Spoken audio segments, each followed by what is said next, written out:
Hi guys, Human Central here and welcome back to another video, and today we are going to be reviewing another Big Finish box set, the 11th Doctor box set, Geronimo, which is the third volume of the 11th Doctor Chronicles.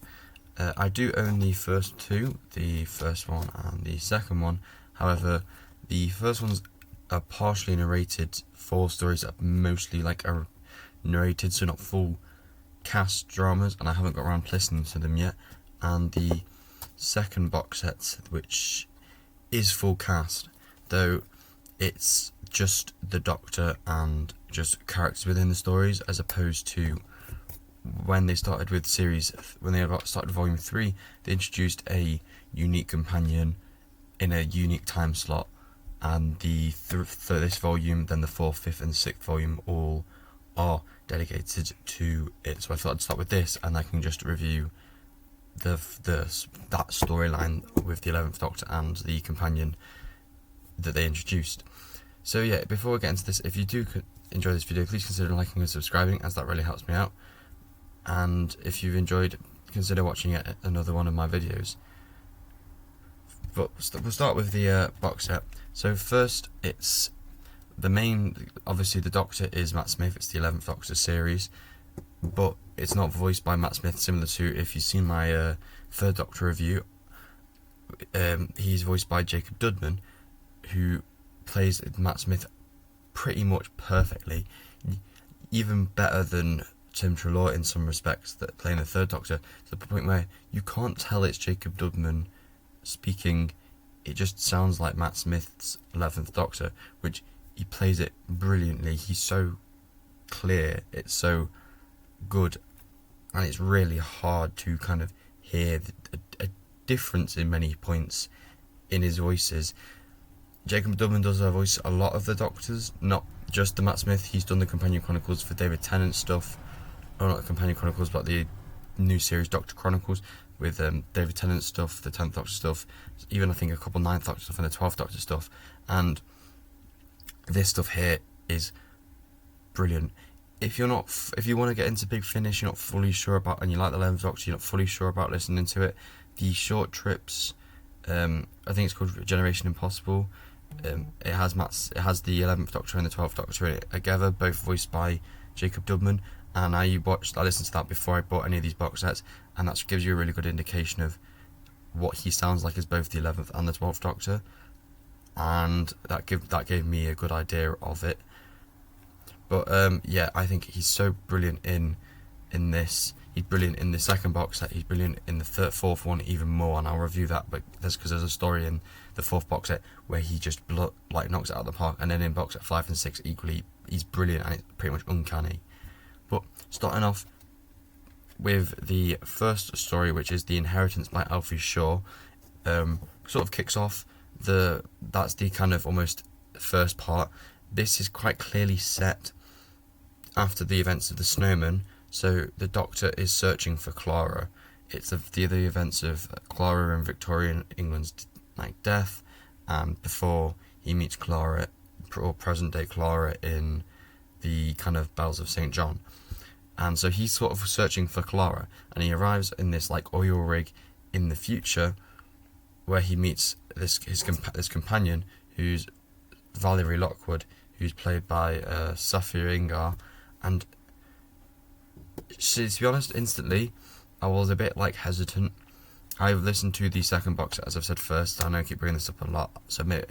But the second box set, as I said, didn't have any companions. I listened to that first, and I thought it was brilliant. So I was sort of okay, well, we'll see how it goes, because they obviously haven't got Matt Smith back, they haven't got any of the other ones, or any of his companions back, so I was kind of hesitant to listen to it. But Safia Ingar is brilliant as Valerie. The first, I think, The Inheritance, I was getting used to it still, but by the second story, she's brilliant. I think she's great, and the storylines with her are brilliant as well. I think her character arc is great, and everything like that. But within The Inheritance itself, the Doctor lands, and he kind of is introduced to Valerie in a quite doctory way, sort of saving the day sort of thing at the beginning of this bomb, And then he meets this person called Arabella Hendricks, and she basically wants the Doctor to kind of find a cure for this virus or this disease that's been killing people. And so the Doctor, being the Doctor, helps, but he has a condition. He wants Arabella Hendricks, to go through any files that she has on Earth about finding Clara, which is quite nice, because despite the fact that it's clear that Matt Smith's 11th Doctor, or at least Jacob Dubman, but despite the fact that the 11th Doctor is clearly trying to find Clara, it's not the key focus, but it's like that ticks over. It kind of keeps, it's like a background motive. You know he wants it without it being like the forefront of the episodes or the stories. It's not like all about Clara, which I think works quite well.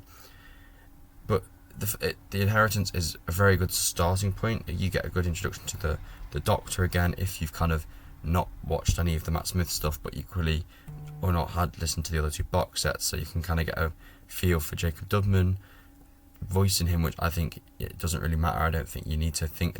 I think personally he just kind of sounds like Matt Smith so much to the point where you can kind of get a feel from when he's playing Matt Smith as if you've watched Matt Smith on the TV, and then you get a feel for Valerie Lockwood, who again I think is in this story, she's still sort of like, oh, she's not like fully like my favourite yet, but I think it's possibly just because she's starting off that foundational thing, and I think for what she is, I think she's a really strong companion. But I think the reason that she's so good is because I think her arc throughout, certainly the first two boxes, and then even into the last, especially and the last box set, the volume 6, that's where she's kind of like peaks. So I'd say for the overall for the Inheritance, that first story, I think it's a really strong first outing, and it's almost like the start of a series. It's almost like the episode 1 of the series, and I think it's a really strong outing. So I'd probably give that about, I'd give it a 8 out of 10. A very strong first start.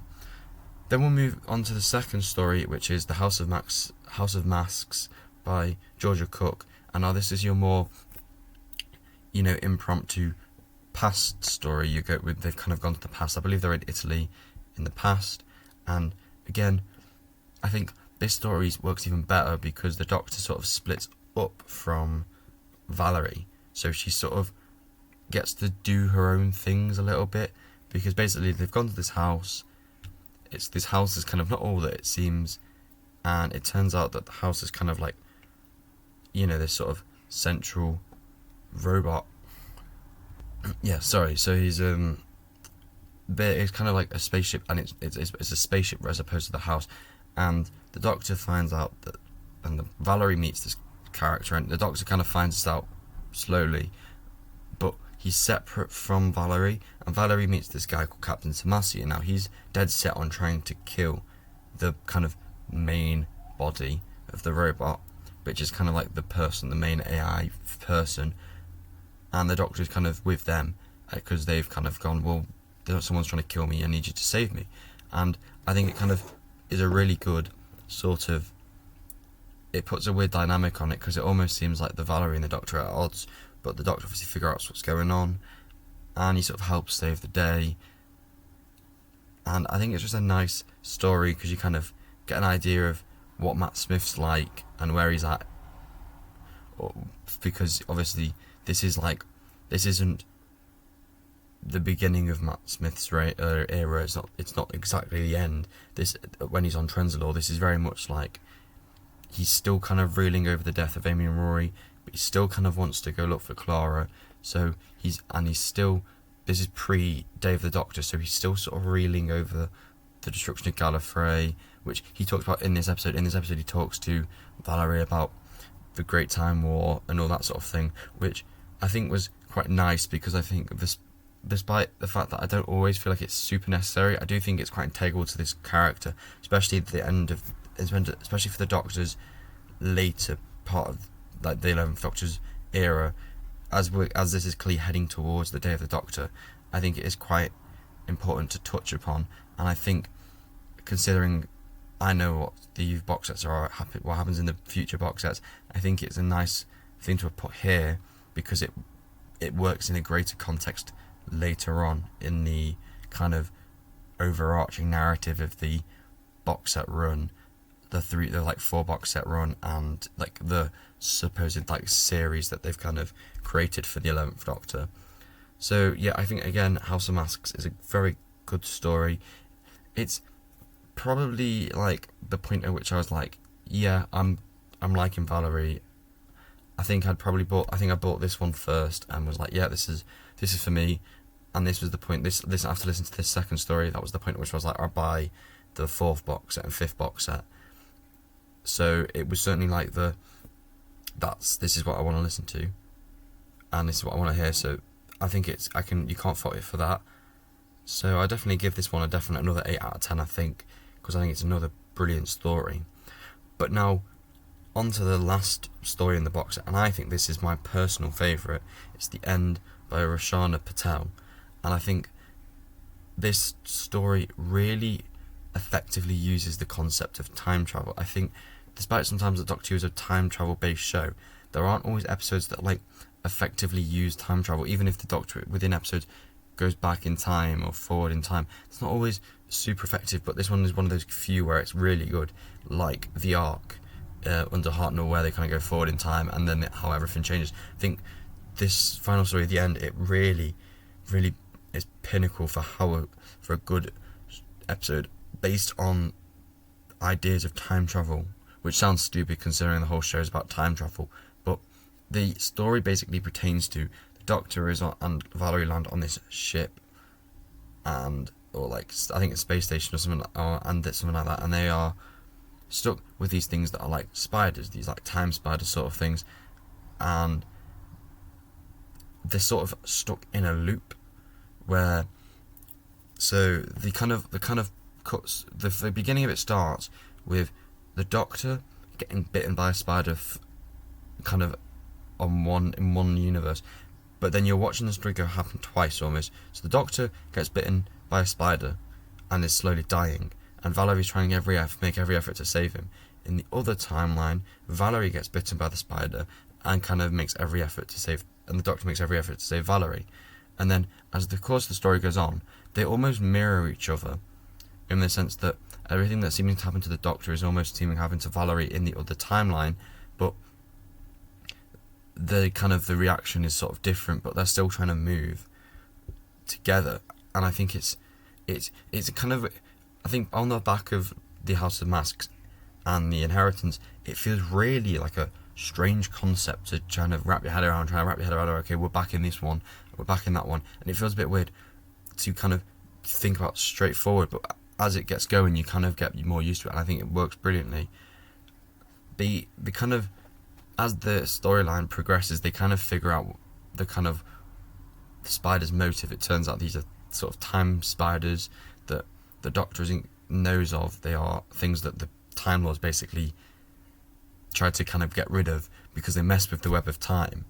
So he's also got that sort of motive, similar to like State of Decay with the vampires, the fourth Doctor serial. It kind of has that sort of, he kind of has that sort of like the Time Lord prerogative of they all have this duty to kind of stop these aliens because they kind of mess with the web of time. That's why the spiders, because like the web of time. And I think that works quite well. But the Doctor also sort of kind of figures it out as you can almost start to figure out what's going on as he's figuring out, because obviously the Doctor's not aware of the two timelines on either timeline, and neither is Valerie.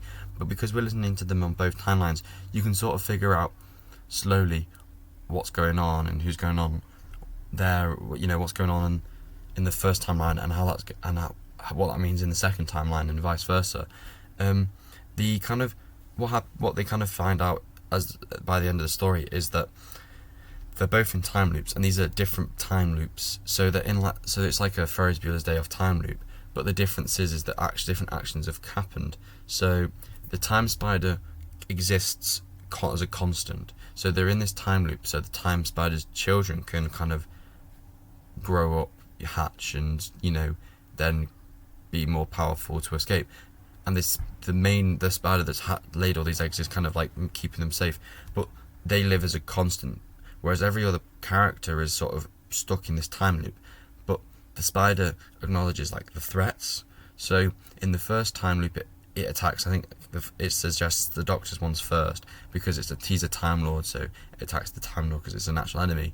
But at the end of the one where Valerie hasn't been affected, she almost destroys a lot of the eggs. So in the second time loop where Valerie gets bit, the spiders actively attack Valerie to kind of defend its spawn, which I think is a brilliant kind of way. Though obviously the consequences of that are dire, as Valerie would die, but then they also then equally suggest that because the TARDIS is the time travelling body, it equally is also sort of outside the time loop. So the climax of the story is the Valerie's about to die, and the Doctor needs this cure that the TARDIS can create, but it would cost the TARDIS needs several days to sort of kind of create this cure. But at the very last second, the cure is created, as the Doctor then figures out, because the TARDIS is outside the time loop. The first time there was a loop, the Doctor would have put the cure in to the TARDIS and it started to create it, and it's still, even though they're still cycling in these loops, the TARDIS just constantly tried to set it and create it, and obviously that saves the day, and then the time spiders are defeated, which I just think is a really smart way of using time and kind of showing that sort of, because you're watching two storylines, you can almost figure things out from that because you've seen it in the other timelines and how things might react.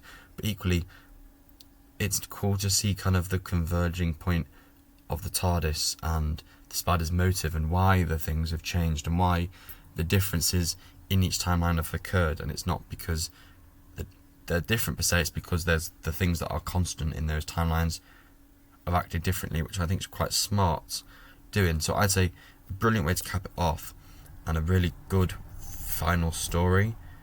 I think the end is easily like a 9 out of 10, possibly pushing for a 10, but I think it's definitely 9 out of 10 in terms of the kind of actual story, and it's certainly my favourite of this box set here. But overall, I'd probably give this box set about an 8.5 out of 10. Overall, I think it's a really great start for the Jacob Dubman and Safia Ingar both playing the Doctor and Valerie Lockwood respectively. I think this kicks off a really strong set of box sets, and I will obviously review the other ones subsequently, but I think it's overall just a brilliant kind of set of 3 stories individually, because even despite the first one having some links to later on, you can almost listen to the 3 kind of by themselves without really having to worry about the kind of greater context, and you'll still be able to enjoy them. So yeah, if you have enjoyed this video, please consider liking and subscribing, as that makes me know that people want to see this kind of content. Next week I'll go back to the Pertwee stuff, and I'll review the fourth box set, with the fourth Doctor. We're going back to the 4th volume for the 3rd Doctor stuff, so keep a lookout for that. But the Matt Smith's whole run is brilliant, and it's a shame that Jacob Dubman is starting off. But keep out for the 4th volume. But if you have enjoyed this video, please consider liking and subscribing, as it does really help me out. And if you have enjoyed, please watch another video. But yeah, see ya.